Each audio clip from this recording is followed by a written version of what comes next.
Hi friends, నమస్తే. Welcome back to red chilli cooking channel. ఈరోజు వీడియోలో సంవత్సరం అంతా నిల్వ ఉండే మామిడికాయ నిల్వ పచ్చడి అయితే ప్రిపేర్ చేసుకుందామండి. మరి మామిడికాయ పచ్చడికి కావాల్సిన పదార్థాలు, తయారీ విధానం వీడియోలోకి వెళ్ళి చూసేద్దాం. ఇక్కడ ఫ్లాట్గా ఉండే ఏదైనా ఒక గిన్నె అయితే తీసుకోవాలండి. గిన్నె కొలత అయినా సరే, కేజీ కొలత అయినా సరే ఇక్కడ పర్ఫెక్ట్గా చూపిస్తామండి వీడియోలో. ఒక గిన్నెని తీసుకొని 4 గిన్నెల వరకు కొలిచి వేసుకోవాలి. ఇక్కడ నేనైతే 10 మామిడికాయలు అయితే మీడియం సైజ్ తీసుకున్నానండి. నాకు ఈ ముక్కలు అయితే కేజీన్నర వరకు అయితే వచ్చాయండి. మెజర్ చేసుకుంటే గిన్నెతో అయితే 4 గిన్నెల వరకు ఉన్నాయి. ఏదో ఒక గిన్నె తీసుకోండి, 4 గిన్నెలు వచ్చేటట్టు ఫ్లాట్గా ఉండే గిన్నె. అప్పుడు మీకు ఉప్పు కారాలు అనేవి కరెక్ట్గా వేసుకోవచ్చు. ఇక చూస్తున్నారు కదా ఫ్రెండ్స్, 4 గిన్నెలు అయితే వచ్చాయి కదండి. అదే గిన్నెతో మనం ఆయిల్ కానీ, ఉప్పు కానీ, కారము, ఆవపిండి కొలుచుకోవాలి. ఒకే గిన్నెతో మనం ఏ గిన్నె అయితే మామిడి ముక్కలు అయితే కొలుచుకున్నామో అదే గిన్నెతో అన్నీ కొలుచుకోవాలండి. అప్పుడే పర్ఫెక్ట్గా మెజర్ అనేది వస్తుంది. ఉప్పు కారాలు కరెక్ట్గా సరిపోతాయండి మామిడికాయ ముక్కల్లో. ముఖ్యంగా ఈ పచ్చడికి వేరుశనగ నూనె కానీ, నువ్వుల నూనె కానీ మాత్రమే వాడుకోవాలి. ఈ 2 నూనెలు మాత్రమే. రిఫైండ్ ఆయిల్ అస్సలు వాడకూడదండి, పచ్చడి పాడైపోతుంది.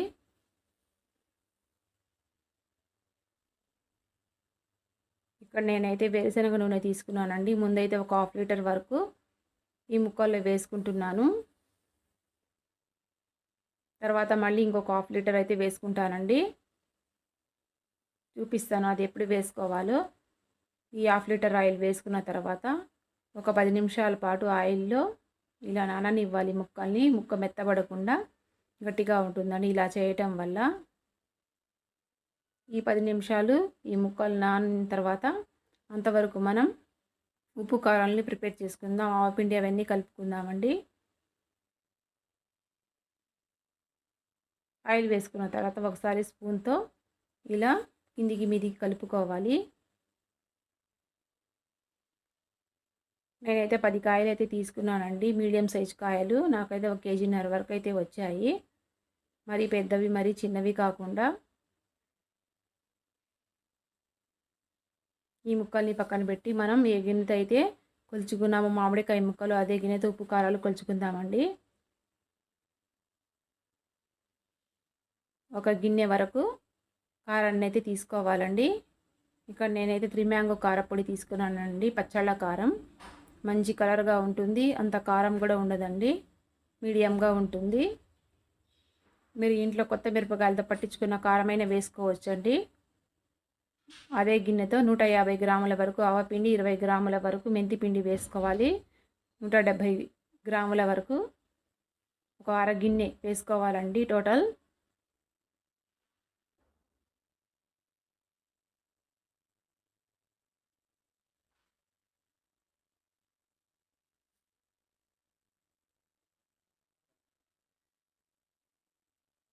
మెజర్తో అయితే కారం అయితే 300 గ్రాములు అండి. ఆవపిండి మెంతిపిండి 170 గ్రాములు. సాల్ట్ అయితే అరగిన్నె వేసుకోవాలండి. 300 గ్రాముల వరకు సాల్ట్ వేసుకోవాలి. ఉప్పు కారం సమానంగా వేసుకోవాలి.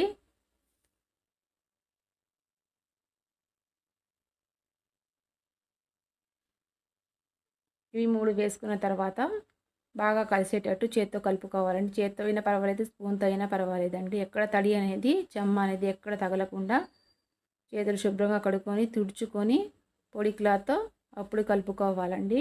మనం వాడే గిన్నెలు, స్పూన్లు పొడిగా ఉండాలి, అస్సలు తడి ఉండకూడదండి, పచ్చడి పాడైపోతుంది.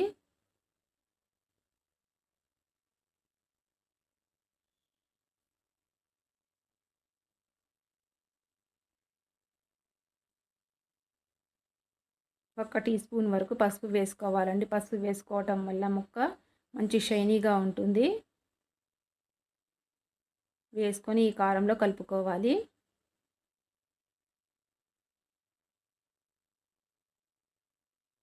ఇక్కడ మీరు కొత్తగా చూస్తున్న వాళ్ళైనా సరే గిన్నె కొలతతో అయినా చేసుకోవచ్చండి. ఇట్లా కేజీ వైజ్గా అయినా చేసుకోవచ్చు. 2 విధాలుగా ఇక్కడ చూపించడం అయితే జరిగిందండి వీడియోలో. మీకు ఏది ఈజీగా ఏది నచ్చితే అలా చేయండి మీరు. ఈ ఉప్పు కారం ఆవపిండిని ఈ మామిడికాయ ముక్కల్లో వేసుకోవాలండి.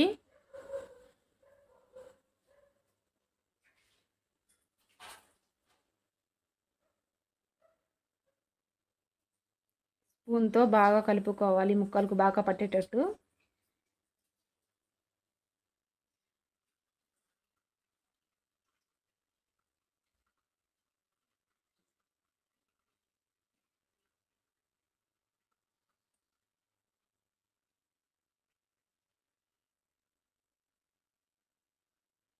మూడవ రోజు ఒకసారి స్పూన్తో కలుపుకొని ఉప్పు ఏమైనా తగ్గింది అనుకుంటే ఒక 2 టేబుల్ స్పూన్స్ వేసుకొని కలుపుకోవచ్చండి. ఇప్పుడు మనం వేయగానే టేస్ట్ అనేది మనకు సరిగ్గా తెలియదు.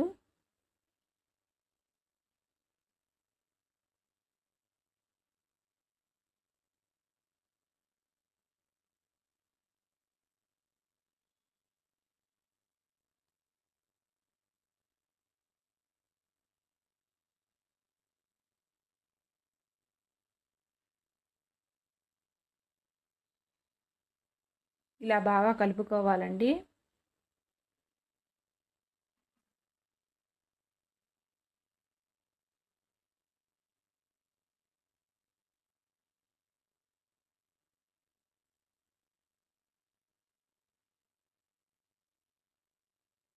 ఈ కొలతలతో చేశారంటే కొత్తగా చేస్తున్న వాళ్ళైనా సరే పర్ఫెక్ట్‌గా వస్తుందండి. గిన్నె కొలతైనా చేసుకోవచ్చు, కేజీ కొలతైనా చేసుకోవచ్చండి.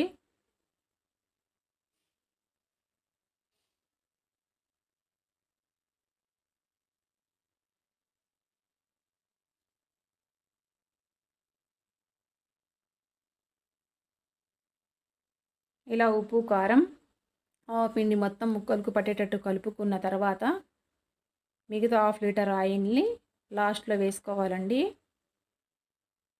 టోటల్ ఇక్కడ నేనైతే 1 లీటర్ వరకు వేసుకున్నానండి వేరుశనగ నూనె. ఎప్పుడైనా సరే ఆయిల్ అనేది పైకి తేలాలండి. ముక్క కిందికి పోవాలి. అప్పుడే పచ్చడి పాడవకుండా ఉంటుంది.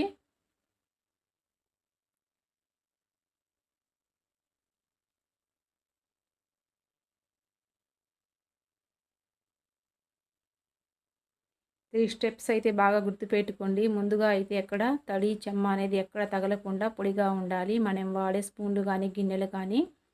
సెకండ్ స్టెప్ అండి, మనం వేరుశనగ నూనె కానీ నువ్వుల నూనె కానీ వాడుకోవాలండి. థర్డ్ స్టెప్ అండి, సాల్ట్ కరెక్ట్గా ఉండాలి. ఈ 3 కరెక్ట్గా ఉంటే పచ్చడి సంవత్సరం కాదండి 2 సంవత్సరాలైనా నిల్వ ఉంటుంది పాడవకుండా. మీరు వాడుకునేటప్పుడు ఒక చిన్న డబ్బాలో వేసుకొని వాడుకోండి.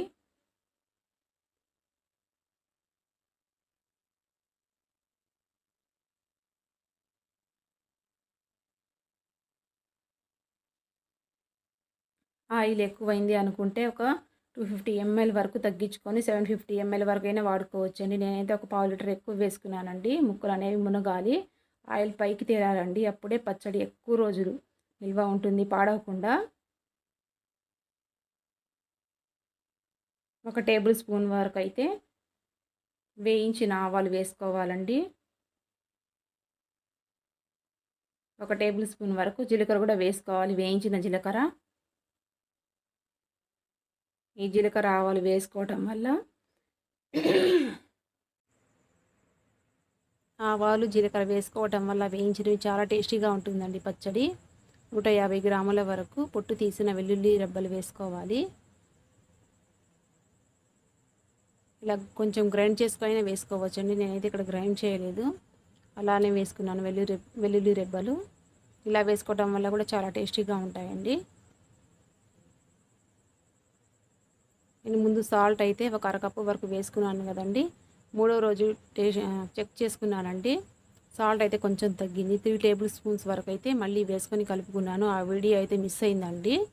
అంటే టోటల్ అయితే 1/4 కప్పు వరకు వేసుకోవాలి, అప్పుడు కరెక్ట్గా సరిపోతుందండి. మీకు చూపించడానికి కోసమే అని చెప్పేసి అరకప్పు అరగిన్నె మాత్రమే వేసుకున్నాను. ఫస్ట్ అయితే ముందే వేసుకుంటే ఒక్కొక్కసారి కషం అయ్యే ప్రమాదం ఉందండి. అందుకని చెప్పేసి తక్కువైతే మూడో రోజు ఒక 3 టేబుల్ స్పూన్స్ వేసుకొని కలుపుకున్నానండి.